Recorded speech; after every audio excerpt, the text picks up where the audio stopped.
Hey, welcome back to another episode of Let's Animate, Sidepiece Edition. The internet show where we essentially chew chocolate covered almonds during the intro. So good though. I came across these almonds in the junk drawer that my family must have been stashing away at the back because I haven't seen them and the bag is almost empty. So I sat down. I was going to do some recording. Ran upstairs to grab a snack before sitting down. Poured a fresh cup of old coffee. Let's give their coffee grade of the day here. Oh, it's the last cup out of the pot, but it's still like a solid. It's a solid B minus. Very good stuff. Very impressed. So yeah, I went upstairs to grab a snack, grabbed my coffee, grabbed a Nutri-Grain bar. I said, you know what? That's not going to cut it. I'm hungry today for some reason. Nutri-Grain bar is not going to cut it. What else have we got going on in the drawer here? So I go to the junk, the less healthy drawers right below the sort of healthy morning snack type area where we keep Nutri-Grain bars and things like that. I'm sure they're all just as much death for you if you ask anybody who knows anything about nutrition, which is not me.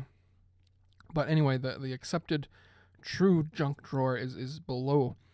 Pulled that out, rooting around. Yeah, there's some chips. Not interested. An old thing of barbecue peanuts. Not really interested. And I see just kind of tucked at the back, in behind the bag of tortilla chips, just kind of peeking out at me, is this torn corner of a plastic bag of some kind. Of what is that tucked away back there? So I pull back the nonsense tortilla chips, and what do I see? An already opened bag, marked unbranded, so like PC, like the no name type stuff. Milk chocolate covered almonds, and I think to myself, you little sneaks. I pick up the bag. Sure enough, it's almost empty. You know what? I'm not going to deny myself. I grab a half dozen of them, sit down, start eating when I started recording. So I got I ate the last, it was down to 4, ate 1 during the intro, down to 3 now. Pop another. So good. I remember having to sell boxes and boxes of these as a kid to raise money for some sports thing or trip that I was never going to attend anyway. And I remember always being against that whole chocolate selling racket that the schools would run. And I had kids, or I got older, and before I even had kids, other people's kids would sell them as well. And then I loved them because then I could guilt-free buy a whole bunch of boxes of chocolate-covered almonds and peanuts sometimes, but almonds are the best.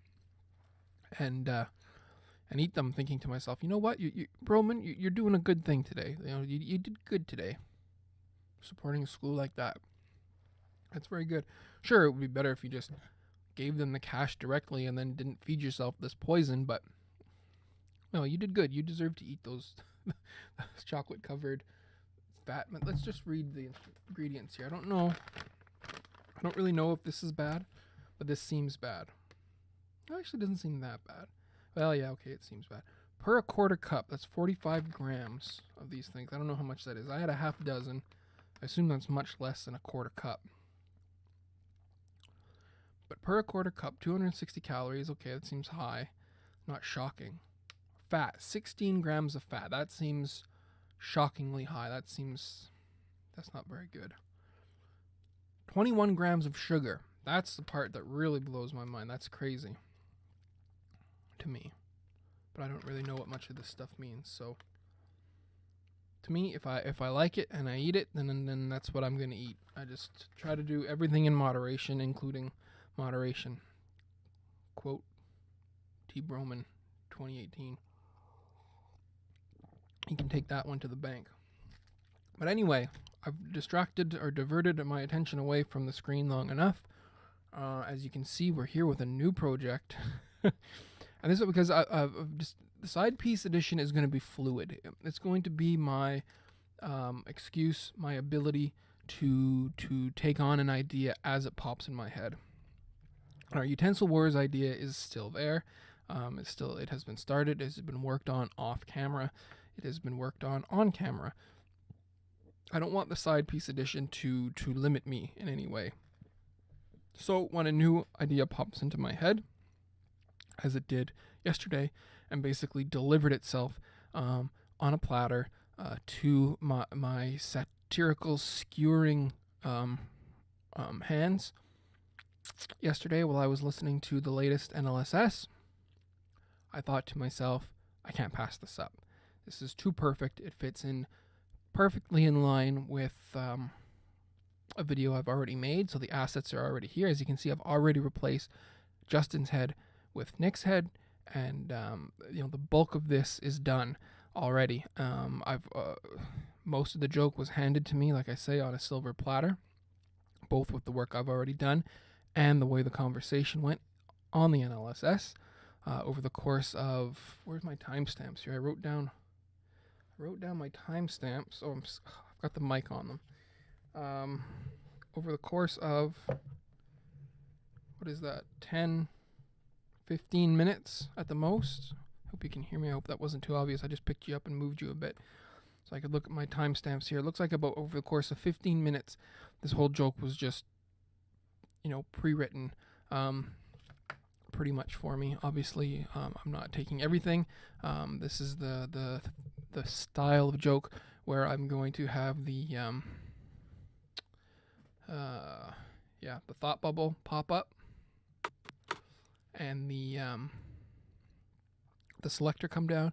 So I've changed all these. I haven't yet, but in my head and written down, I've changed these to reflect the conversation. And then I have a little skewer, a jabber at the bottom here that's fairly lengthy that the selector will land on. I have a replacement for this one, which is was the kickoff to the joke. Something Nick said that I thought NL would respond to, and then didn't, and I thought this would have been the perfect zinger to stick in that empty spot. He didn't. He picked this one down here, or my interpretation of this one, and we'll see that as we start working with the audio. Of course, it's none of this. This is all got to go. This is all the old text. But the idea applies. What NL actually did / said will appear down here.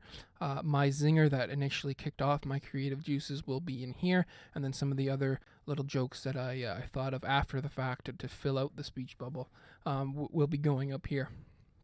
And it's going to follow almost the exact same pattern. They're just going to be sitting here. I'm going to replace this with Mysterium cards. This was Slay the Spire before. Mysterium cards, as if a game is in progress, will be down here. Very short, no lip syncing, no movements, hardly, just totally drawn right from the existing assets, relying on the audio to tell a story, and then of course the thought bubble is the biggest gag here. That said, I have like literally nothing planned, so there's gonna have to be something happening to fill in the sort of dead times here. I'm thinking because in the game, Nick is the ghost, quote unquote. At the point that the joke is made, I'm gonna try and get him to have sort of a blue, hazy look to him, to look ghost-like, and maybe kind of be gently bobbing or floating in place here in a way that would suggest some level of spirituality. It's just really quick. Let me check. Did I take off the system sounds? They are muted, so you shouldn't hear if I render. If you heard a bell chime there, I apologize.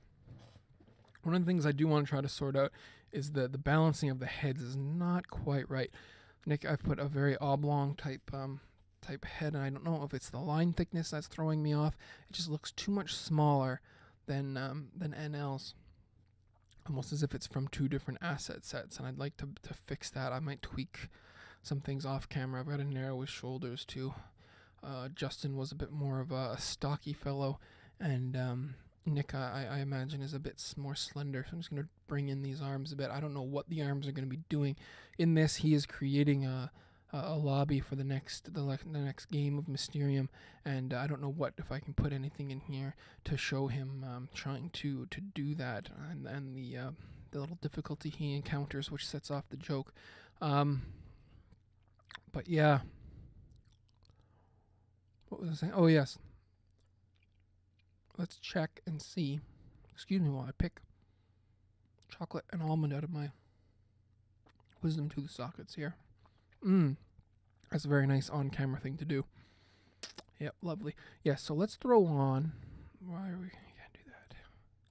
Let's throw on a ghostly layer here. Ghostly. Ooh, let's just throw on something very simple, very like this, very see-through. Okay, and then we just quickly tuck this in around him, narrow at the neck, wider at the body, just very quickly, briefly. Excuse me while I suck on another chocolate almond. It's just so good. I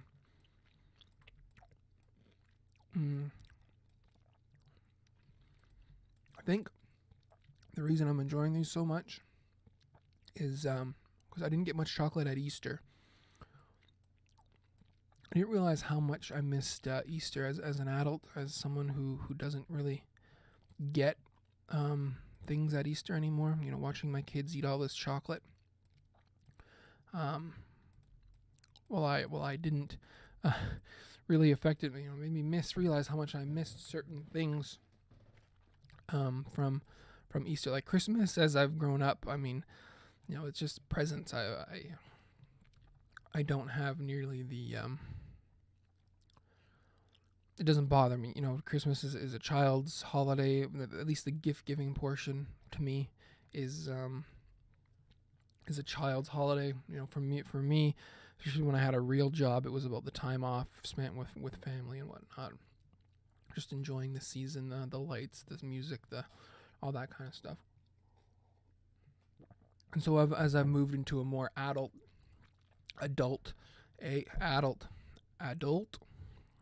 role in Christmas, last almond right there.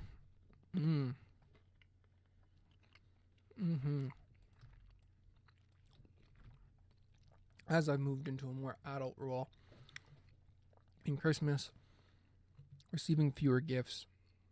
That's not what it's about. You know, you get a shirt, you get some socks, you get a little bobblehead type toy to stick on your desk. Something from the kids, something homemade, something clever, something that they thought would just totally rock your world, and it does because it came from them. Perfect. That's all you need out of Christmas. But Easter surprised me because of how much I realized I missed the neat chocolates, the like really crappy chocolate that comes out of the box from your local dollar store or whatever it might be. It's not good chocolate, but you know, it has good memories associated with it as a kid, growing up receiving that kind of Easter chocolate was good times. So you can't see this. It looks like a blue blob. It's given him a slightly kind of apparition-y look that actually doesn't look too bad. How I end up forming it might be a little different. I don't know. I don't know if I should give him a halo. He's not an angel. He's a ghost. Put a white sheet on him, maybe. I don't know. We'll see how it goes. But for now, I like that. Make him kind of bob and float around like a thing, like a ghost. I think we'll be fine. But we got to figure out what we're gonna do for laying out a Mysterium deck or game, or you know, how do we show a Mysterium game being played? And I googled some images because it is also a hard copy, like an actual board game. You know, I'm thinking we'll throw out some cards here, maybe.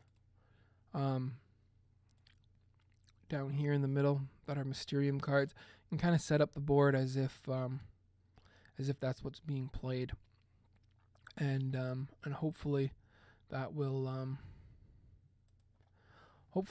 get the point across. It's just a matter of what are we going to have everybody doing, and if we take what we know about some of these people, like NL, what would NL be doing here?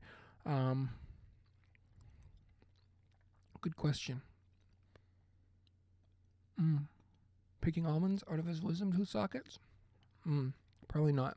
Eating a granola bar in Nature Valley or a Kind bar? Maybe. That's possible. That's really about it.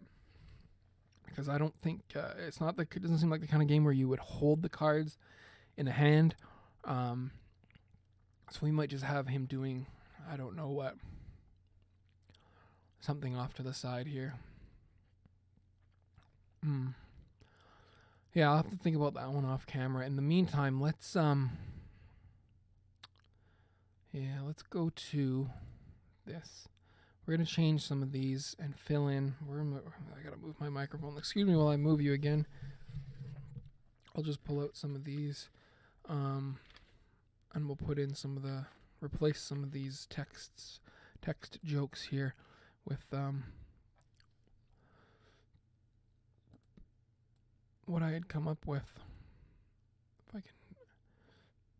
I had this thing lately. I don't know what the problem is. Like, am I I don't know if it's the weather, but I've never had this before where if I sit in front of the computer too long, I'm starting to feel nauseous. It's starting to get me worried because it was last night. I thought, okay, maybe I've just been working too hard, or switching back and forth between work and a game, and maybe it's catching up with me. And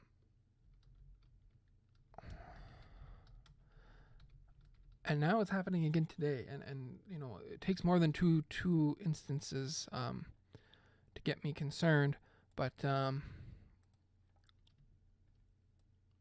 by the time 3 rolls around, I'm going to be legitimately concerned. And why did that not catch? Oh, because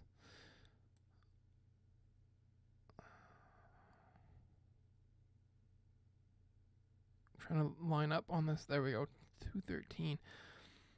It doesn't have a there we go. Okay, so we're just gonna go through here, and now the big one is the last one, so we gotta make sure that fits. And let's reword this here. We want the text, so it's gonna be say nothing. It's actually there's no quotes here because there we go. If I could just type, maybe this would be a lot better. Say nothing. Oh my god, I can't even read my own writing. Then later have an existential moment of self-realization about, okay, this is how I wanted to, the wording that I have is actually not exactly how I want it. Have an existential moment of self-realization about, oh my god, about how my mix of satire and personal affects those around me who I care about most. Yeah. So, how was what I'm wanting to word this? About how my actual and satirical selves are mixing in real ways which affects those around me who I care about most. It's intentionally supposed to be long and sort of introspective on this character's part, and that was this is not even really the bulk of the joke of why I came up with this. Let's put in the one. Let's leave that there. We'll let that stew for a bit. I gotta get this to break somehow. How am I gonna do that? The one that I wanted, the one that sparked the whole joke in the first place, is gonna be number 5. Just like before, it was number 5. What's her name? It's gonna be the part where, yeah, there we go. Actually, you know what? We'll leave this on a cliffhanger here. Yeah, we're gonna leave this as is. I expect this video to be done by the time this next one comes up. That way, there'll be no overlap. This won't be out before it goes on the circle jerk, and then the gag will be 100% original at the time that it's posted on Wednesday, and everything should be fine. So as long as I manage to keep to that schedule, this will be perfectly fine. We'll come back in the next video. The joke will already be up, but the video will just be coming out. Until then, thanks very much. See you soon.